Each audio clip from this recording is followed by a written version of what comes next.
Hello and welcome to United Report. This is your home for all the latest Manchester United news, match updates, transfer stories, and in-depth analysis. Stay connected and never miss a moment. Subscribe now to stay ahead with everything happening at Old Trafford. Manchester United's grand plan to win the Premier League title within the next 3 years has been dismissed as ludicrous by former star Nicky Butt. United Chief Executive Omar Barada launched Project 150 with the stated aim of winning the league title by 2028, when the club celebrates its 150th anniversary.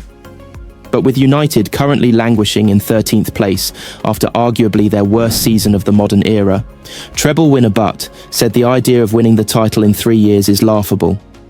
"If I'm honest, I don't like to be fair, that ain't gonna happen," said Butt. "There's a long way to go for that. What gets me is when people talk about getting to where they want to be. Everyone expects other clubs to sit still, but they're going to go forward as well. Newcastle and Liverpool will get better, Manchester City will definitely get better, Chelsea are getting better, Arsenal are getting better every year, then there's lots of smaller clubs as well.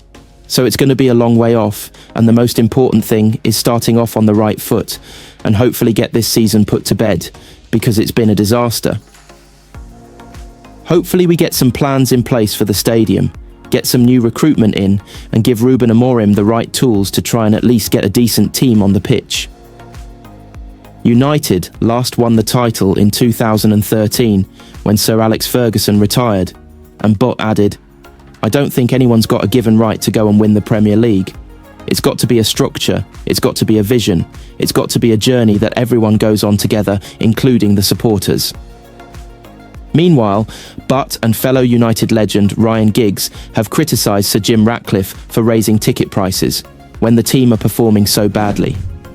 United announced most ticket prices will increase by about 5% for the third successive year, with a price freeze for under-16s, although some senior citizens face bigger hikes. Giggs said friends who have sat behind the Old Trafford dugout for 25 years are being moved elsewhere in the stadium, so the club can sell their seats for premium prices to make more money. "United is special because of what we've done on the pitch over a number of years," said Giggs. "But the fans have always made the club. Without the fans, clubs aren't possible. I can only speak from my mates who have been sat near the dugout for 25 years and they're getting turfed away. They don't know where they're going to go. That's just the experience I've had, firsthand, of friends just wondering where they're going to be. It's difficult. They've got the names on the seats. They've been there 25 years and they're having to move. It's tough to see the club in this sort of situation." Ex-United midfielder Butt agreed with Giggs and said, "I just find it bizarre how they keep going up. They can't keep going up. Something's got to stop. Something's got to give.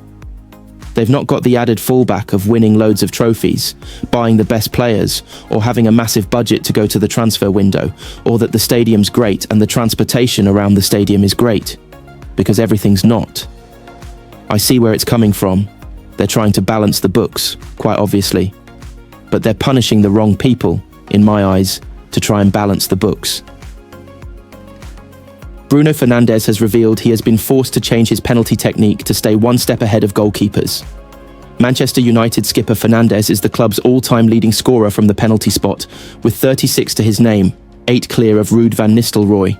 Fernandes has only missed 4 of the 40 penalties he has taken for United since joining from Sporting Lisbon in 2020 for an initial fee of £47 million. The 30-year-old has scored all 5 of the spot kicks he has taken for United this season, but revealed he has had to change his routine and technique to keep outsmarting the keepers he faces.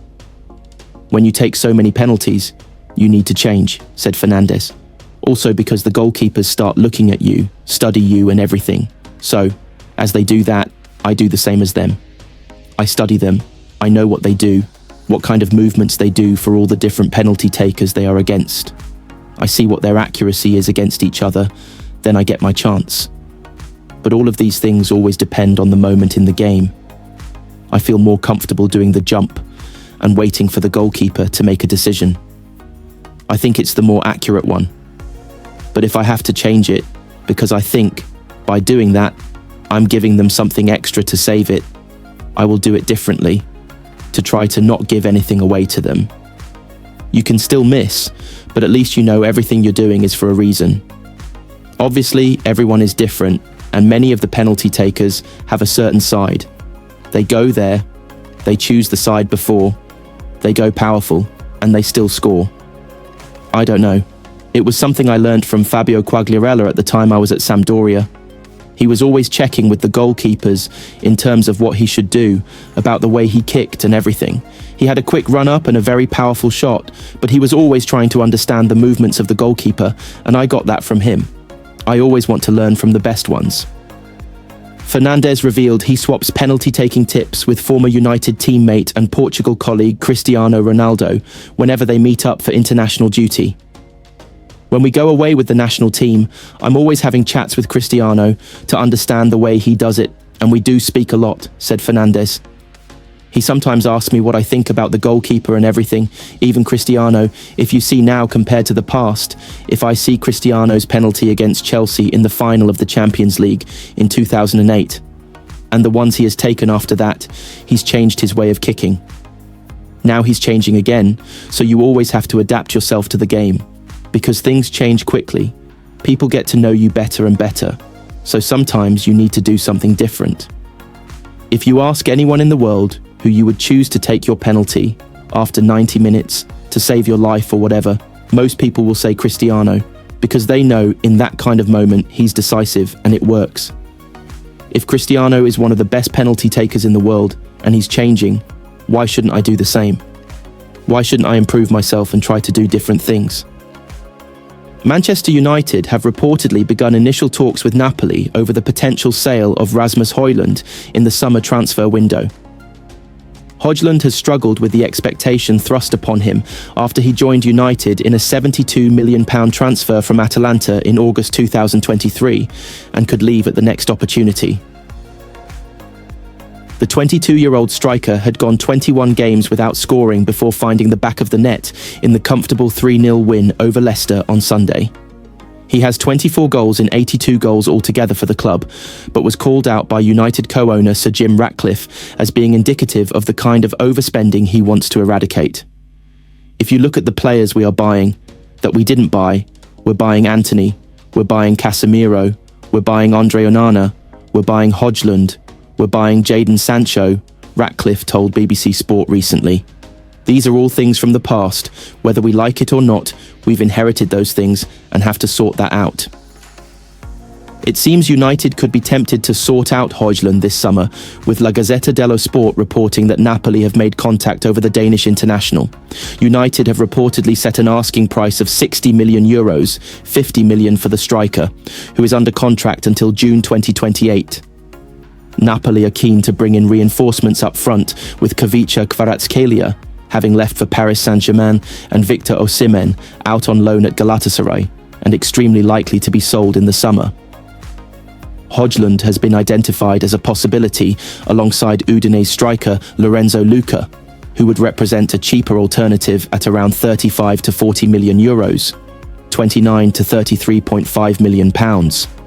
It is reported that Napoli would not be willing to reach United's £50 million price tag for Højlund, but are willing to continue talks over the coming months in an attempt to find a compromise. Ineos looks set to implement an overhaul in the summer, but it remains to be seen whether Højlund will be a part of the expected exodus. Speaking this week while on international duty, Højlund expressed some frustration at the direction of travel at United, but said he was determined to ride it out. I'm focused on the task with Ruben Amorim, because that project is incredibly exciting.